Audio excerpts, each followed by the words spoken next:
수만 년간 인류가 피할 수 없었던 가장 슬픈 운명이 마침내 끝날 준비를 하고 있습니다. 앞으로 세상에서 영원한 이별과 장례식이라는 단어 자체가 완전히 지워질 수 있다는 이야기. 우리는 누군가의 장례식장에 갈 때마다 무거운 마음으로 검은색 옷을 입습니다. 향이 타들어가는 냄새를 맡으며 영정사진 속 익숙한 얼굴을 마주하면 가슴 한구석이 텅 비어버리는 듯한 상실감에 눈물을 흘립니다. 며칠 뒤 불길 속에서 한 줌의 재로 변해버린 가족이나 친구를 납골당에 모시며 우리는 이 지독한 이별을 억지로 가슴에 묻습니다.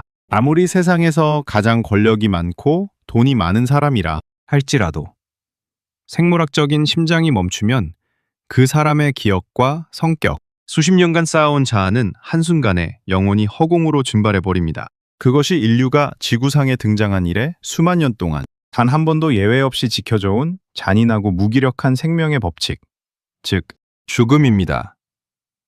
그런데 이상하지 않습니까? 여러분이 수백만 원짜리 최신형 스마트폰을 쓰다가 실수로 물에 빠뜨려 전원이 영영 켜지지 않게 되었다고 가정해 보겠습니다. 당연히 비싼 기계가 고장난 것은 무척 화가 나고 안타까운 일입니다. 하지만 여러분은 그 스마트폰 안에 들어있던 사진들이나 소중한 메시지, 연락처들이 영원히 사라졌다고 생각하며 슬퍼하진 않습니다. 눈에 보이지 않는 클라우드 공간에 그 모든 데이터가 완벽하게 백업되어 있다는 것을 알고 있기 때문입니다. 단순히 고장난 기계, 하드웨어를 버리고 새로운 기계를 사서 클라우드에 소프트웨어를 다운로드하기만 하면 그만입니다. 그렇다면 인간은 왜 안 되는 것일까요? 기계는 부서져도 영혼이라 할 수 있는 데이터를 완벽히 빼내어 살려둘 수 있는데 왜 지구상에서 가장 정교하고 위대한 정보의 결합체라는 인간의 뇌와 자아는 오직 하나의 유체에만 갇혀서 심장이 멈출 때 함께 영구 삭제되어야만 하는 것일까요? 누군가 앞으로는 죽은 사람을 서버에 업로드해서 계속 함께 살아갈 것이다 라고 말한다면 대부분의 사람들은 미디어가 만들어낸 끔찍한 공상과학, 영화의 한 장면이라며 코웃음을 칠 것입니다. 왕자를 모독하는 사이비 종교나 섬뜩한 판타지로 취급하며 불쾌하게 생각할 수도 있습니다. 하지만 지금 세계 최고의 천재들이 모인 실리콘밸리와 기술 연구소들의 생각은 전혀 다릅니다. 그들은 더 이상 인간의 죽음을 극복할 수 없는 신학적, 철학적 운명으로 바라보지 않습니다. 그들의 눈에 죽음이란 그저 정보가 증발해버리는 지독한 데이터 손실 오류일 뿐입니다. 최근 일론 머스크, 샘 알트먼 같은 억만장자들과 글로벌 IT 기업들이 갑자기 뇌신경 과학과 메타버스 공간에 막대한 자본을 쏟아부으며 이 오류를 기계적으로 수정하겠다고 선전포고를 날렸습니다.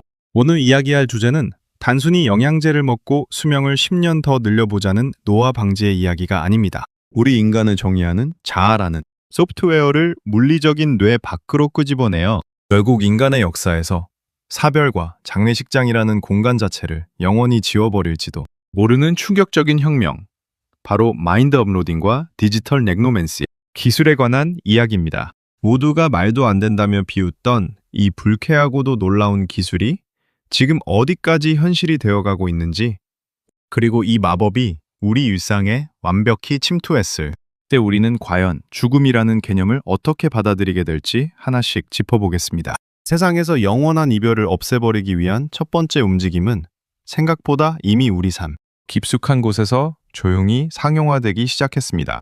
바로 인공지능을 이용한 디지털 복제인간 기술입니다. 사랑하는 사람을 잃은 슬픔은 엄청납니다. 그래서 미국의 Hereafter AI나 Replica 같은 스타트업들은 발상의 전환을 시도했습니다. 완벽한 생물학적 보존이 어렵다면 그 사람의 목소리와 성격, 기억들을 모아 인공지능이 똑같이 연기하게 만들면 되지 않을까? 이 기업들은 사람이 살아있을 때 혹은 죽은 직후 가족들의 동의를 받아 방대한 양의 데이터를 긁어 모읍니다. 망자가 살아생전 나누었던 카카오톡, 대화 내용, 수십만 건, 가족들과 찍었던 비디오, 이메일, 그리고 일상적인 목소리가 담긴 음성 파일들이 그것입니다. 인공지능은 이 파편화된 데이터들을 딥러닝으로 학습해 그 사람 특유의 유머 감각, 자주 쓰는 말투, 화가 날 때의 반응까지 완벽하게 재구성합니다. 이제 유가족들은 무덤을 찾아가 혼잣말을 하며 우는 대신 집에 앉아 스마트폰 화면 속의 디지털 아바타와 마주봅니다. 엄마, 오늘 회사에서 정말 힘든 일이 있었어. 그러자 화면 속의 엄마가 생전과 완벽하게 똑같은 온화한 목소리로 대답합니다. 우리 딸 많이 힘들었구나. 넌 어릴 때부터 누가 구박하면 꼭 참기만 했잖니. 그래도 주말에 엄마가 좋아하던 그 떡볶이집 가서 매운 거 먹고 확 풀어버려. 단순히 과거의 문장을 읊는 앵무새가 아닙니다. 인공지능이 엄마의 사고방식을 추론해 현재의 상황에 맞게 새로운 반응을 실시간으로 창조해내는 것입니다.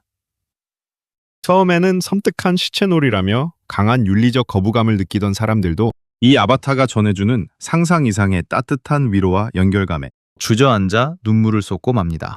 죽은 자와의 완벽한 화상통화. 이것이 이별을 맞이한 인류가 겪고 있는 첫 번째 기적입니다. 하지만 여기서 끝이 아닙니다. 데이터를 긁어모아 흉내내는 것은 결국 정교한 가짜일 뿐 진짜 생명이 아니라는 한계가 분명히 존재합니다. 여기서 두 번째 파괴적인 흐름인 글로벌 거대 플랫폼의 Live Forever, 영생 프로젝트가 등장합니다. 체코의 한 IT 개발자이자 메타버스 회사인 솜니움 스페이스의 창업자 아르투르 시초프는 아버지가 갑작스러운 암 판정을 받고 시한부 인생이 되는 비극을 겪었습니다. 이 끔찍한 절망 속에서 그는 아버지가 영원히 가족의 곁에 남을 방법을 미친 듯이 연구하기 시작했습니다. 그가 내놓은 해답은 가상현실과 뇌과학의 융합이었습니다. 이 회사가 기획 중인 영생 모드는 이렇습니다. 사람은 살아있는 동안 특수한 VR 수트를 입고 메타버스 세계에 접속해 사람들과 소통하고 게임을 하며 일상을 보냅니다. 이때 기계는 이 사람의 텍스트와 목소리만을 기록하는 것이 아니라 수만 가지의 무의식적인 생체 데이터를 1초 단위로 흡수합니다. 고개를 돌릴 때의 속도, 웃을 때 미세하게 떨리는 안면, 근육의 패턴, 눈동자가 움직이는 시선 처리 방식, 갑작스러운 상황에 심장이 뛰는 생물학적 반응 속도까지 말입니다. 한 인간이 현실과 가상 공간에서 만들어내는 모든 존재의 방식을 기하급수적인 데이터 입자로 분해해 서버에 기록해두는 것입니다. 시간이 지나 그 사람이 생물학적 죽음을 맞이하면 어떻게 될까요? 현실에서는 무덤으로 가지만 서버 속에 보관되어 있던 아바타가 그 사람의 심장이 멈춘 직후 가상 세계 속에서 두 눈을 뜹니다. 단순히 죽은 자를 닮은 AI 챗봇이 아닙니다. 이 아바타는 살아생전의 데이터 덩어리로 구성되어 있기에 농담을 할 때 입꼬리가 살짝 올라가는 습관이나 뒷짐을 지고 걷는 특유의 걸음걸이까지 완벽하게 동일합니다. 살아남은 손자, 손녀들은 휴일이 되면 VR 안경을 쓰고 서버에 접속해 가상 할아버지의 집을 찾아갑니다. 할아버지와 함께 메타버스 숲속을 걷고 낚시를 하며 고민 상담을 합니다. 더 이상 추모라는 개념이 고통스러운 과거의 회상이 아니라 일상적으로 계속되는 상호작용으로 바뀌는 것입니다. 육체는 죽었으나 소프트웨어로서의 생명은 인터넷 공간에서 무한정 연장되는 이른바 서버 이주가 현실화되고 있는 셈입니다. 그런데 인간의 끝없는 욕망은 이것으로도 만족하지 못합니다. 빅테크 거물들과 과학자들이 정말로 도달하고 싶어하는 소름 돋는 궁극의 마법이 하나 더 남아있기 때문입니다. 모방을 뛰어넘어 내 대뇌 피질 속에 있는 나의 자아와 의식 그 자체를 컴퓨터의 100% 통째로 물리적으로 복사해버리는 기술. 이것이 바로 세계 최고의 자본들이 목을 메고 있는 커넥톰과 마인드, 업로딩입니다. 인간의 뇌 속에는 1000억 개가 넘는 신경세포가 은하수처럼 얽히고 설켜 있습니다. 이 전기적인 연결망, 즉 커넥텀에 우리의 모든 성격, 기억, 기쁨과 슬픔이라는 자아의 정체가 암호화되어 들어 있습니다. 놀랍게도 최근 과학자들은 예쁜 꼬마 선충이라는 아주 작은 벌레의 커넥톰 지도를 완벽히 스캔하는 데 성공했습니다. 스캔된 벌레의 신경구조 데이터를 로봇 자동차에 업로드했더니 인간이 아무런 코드를 입력하지 않았음에도 그 로봇이 100% 진짜 벌레처럼 움직이고 벽을 피하며 살아있는 벌레의 행동을 그대로 모방했습니다. 생명체의 하드웨어를 소프트웨어로 추출해 다른 깡통기계로 전송하는 것이 물리적으로 가능하다는 사실이 인류 역사상 최초로 입증된 기적이었습니다. 벌레에서 증명되었다면 인간에게 못할 이유가 없었습니다. 이 과정에서 실리콘밸리에서 가장 기괴하면서도 충격적인 스타트업 하나가 탄생합니다. 바로 넥텀이라는 회사입니다. 챗GPT를 세상에 내놓은 오픈 AI의 수장 샘 알트먼조차 자신의 전 재산을 쏟아부을 만큼 매료된 이들의 목표는 단순하지만 잔인합니다.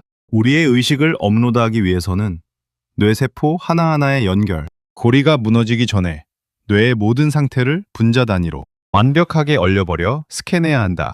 쉽게 말해 뇌 전체의 지도를 완벽하게 스캔할 수 있도록 살아 숨쉬는 뇌를 미세한 유리 조각처럼 박제해 보존하겠다는 뜻입니다. 물론 뇌를 이 용액으로 박제하는 순간 육체는 영원히 사망하게 됩니다. 즉, 마인드 업로딩을 위해 자발적으로 죽음을 선택하라는 이 충격적인 비즈니스 모델에 세계의 억만장자들이 줄을 서서 예약금으로 수억 원씩을 송금했습니다.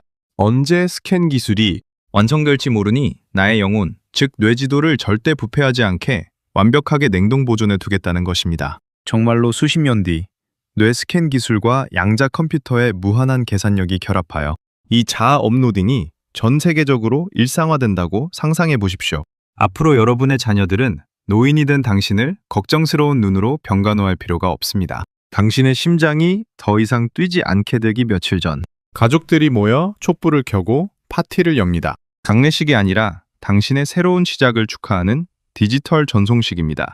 당신이 눈을 감고 첨단 기기에 들어가 뇌 전체를 스캔받고 나면 당신의 생물학적 심장은 멈춥니다. 하지만 아주 짧은 어둠이 지나간 후 당신은 끝없이 펼쳐진 새로운 우주 안에서 두 눈을 번쩍 뜹니다. 무한한 가상세계 속 당신의 시야에 업로드 성공이라는 글자가 떠오릅니다. 육체가 없으니 관절의 고통도 암세포의 두려움도 없습니다. 지치지 않는 사고력과 기억력을 갖게 됩니다.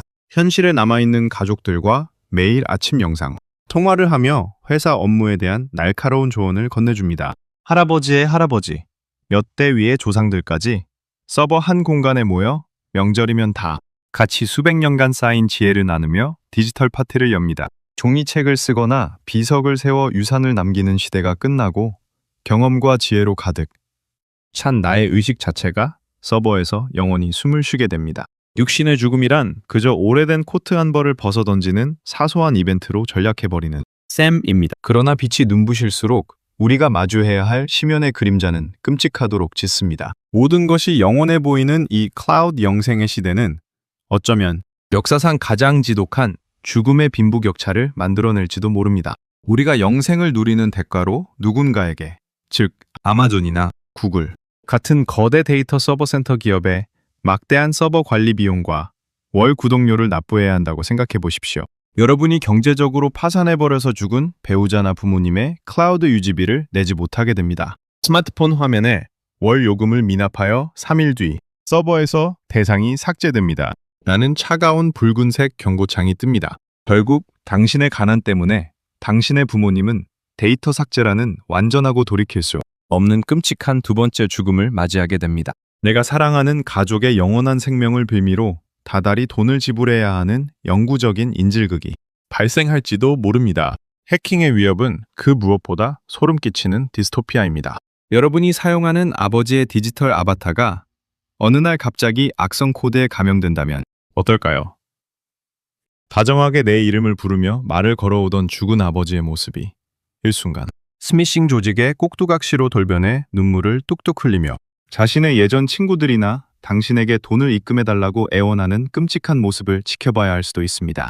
심지어는 거대 통신사나 권력 집단이 당신, 할아버지의 자아 시스템에 미묘한 광고 코드를 섞어 넣어 할아버지가 당신에게 특정 브랜드의 보험을 들어라, 어떤 정치인을 뽑아야 한다고 자연스럽게 속삭이게 만들지도 모릅니다. 데이터가 되어버린 우리의 영혼과 조상의 흔적이 한낱 상업적인 돈벌이 수단이나 사이버 공격의 인질로 이용되는 끔찍한 광경입니다. 과거 수만 년 전 원시인들이 죽은 동료를 흙에 묻으며 시작된 죽음에 대한 경애와 추모는 인간이 도덕과 종교를 만들고 지금의 찬란한 문명을 이룩한 가장 거대한 원동력이었습니다. 하지만 두개골을 열고 세포를 해독하며 생각의 파편들을 서버 속에 옮겨 담으려는 억만장자들과 천재들의 소리 없는 도발은 그 모든 문명의 기초를 박살내고 있습니다. 이 도발이 완전히 성공하는 순간 흙으로 돌아간다는 인간의 순수한 자연의 법칙은 역사책 속에나 나오는 미개한 전설로 치부될 것입니다. 눈물 짓던 장례식장 건물이 문을 닫고 데이터 센터가 그 자리를 차지하는 세상. 죽음이 영원한 단절이 아니라 한낱 월 구독제 통신 서비스의 한 종류로 전락해버리는 미래.